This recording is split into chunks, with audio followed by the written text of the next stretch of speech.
You walked into a room and immediately felt the tension no one had mentioned. You knew someone was lying before they finished their sentence. You've cried during movies that barely made anyone else blink. You've left parties early because the noise felt like it was crawling under your skin. You've been told you overthink everything, feel too much, care too deeply. And somewhere along the way, you started believing something was fundamentally wrong with you. But what if I told you that everything you've been taught to see as weakness is actually an extraordinary ability most people will never possess?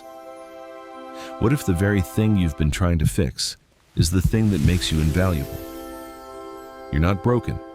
You're not flawed. You're not too much. Your brain is simply wired differently, and science is finally proving why. Psychology calls people like you highly sensitive persons, but here's a better way to understand it. While most people experience life through a standard lens, you're experiencing it in ultra-high definition. You don't just observe the world, you absorb it, every detail, every emotion, every subtle shift that others completely miss. And it all starts in your brain. Imagine two people walking through the same room. One notices it's bright and slightly noisy. The other registers the flickering fluorescent light in the corner, the faint smell of coffee, the tension in someone's shoulders across the room, the barely audible hum of electronics, and the shift in temperature near the window. Same room. Completely different experiences. Your brain doesn't filter out information the way most people's do. While others automatically ignore background noise, subtle expressions, and minor details to conserve mental energy, your mind keeps processing.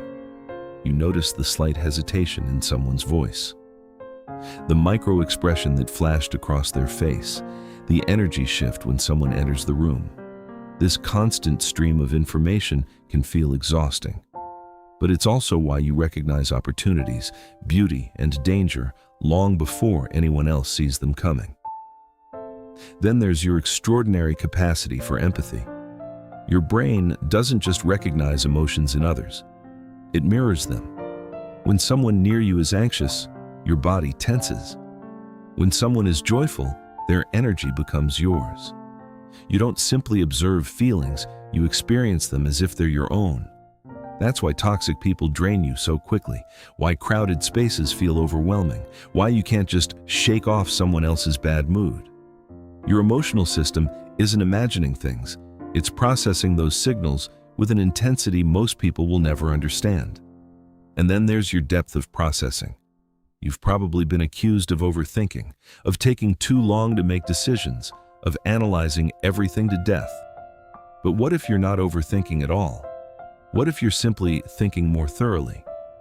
Before you respond, your mind is already connecting dots, comparing this moment to past experiences, imagining possible outcomes, searching for meaning beneath the surface, running dozens of scenarios most people never consider. You're not slow, you're sophisticated. Now here's the fascinating question. If being highly sensitive made life so difficult, why hasn't evolution eliminated this trait entirely? Because throughout human history, every community needed people like you. While some took risks and explored unknown territories, someone needed to notice the hidden threats. Someone needed to sense danger before it became obvious. Someone needed to pay attention when everyone else was distracted. Highly sensitive people were humanity's early warning system. They noticed changing weather patterns, they recognized deception, they sensed problems before disaster struck. What feels like emotional overwhelm today is actually an ancient survival advantage that has protected communities for thousands of years. The problem is that modern society rewards speed over depth. React instantly, respond immediately, keep up, or get left behind. For someone with a deeply processing mind, that environment feels like drowning. But feeling different doesn't mean you're less valuable. It means you're designed for different strengths. Of course, this awareness comes at a cost. Because your brain processes so much information, it exhausts faster. There are days when you suddenly need complete solitude, when noise becomes unbearable, when even simple conversations feel draining. That's not weakness. That's your system asking for recovery. Psychologists compare it this way. Some people are dandelions. They thrive almost anywhere, completely unbothered by harsh conditions. Highly sensitive people are orchids. Place them in the wrong environment and they wilt. But provide the right conditions and they don't just survive, they become extraordinary. Research proves that highly sensitive people benefit more dramatically from positive environments than anyone else. When supported, they don't just recover, they excel. They become exceptionally creative, deeply compassionate, remarkably perceptive, and emotionally resilient in ways few expect. So stop trying to become someone you're not. Stop forcing yourself into environments that constantly drain you. Stop believing you need to become emotionally numb because the world demands it. Instead, build a life that honors your design.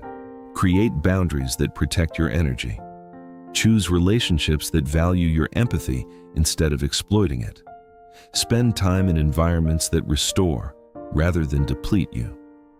Allow yourself solitude without guilt. Because sensitivity isn't something to eliminate. It's something to protect and channel wisely. The world has enough people who ignore emotions, rush through life without noticing anyone else, and have stopped truly feeling. What it desperately needs is more people who recognize beauty in ordinary moments, understand pain without judgment, offer genuine compassion, and see what others cannot. So the next time someone tells you you're too sensitive, don't shrink, don't apologize, don't try to explain yourself. Just smile quietly, knowing what they'll never understand. You're not experiencing life incorrectly. You're experiencing more of it.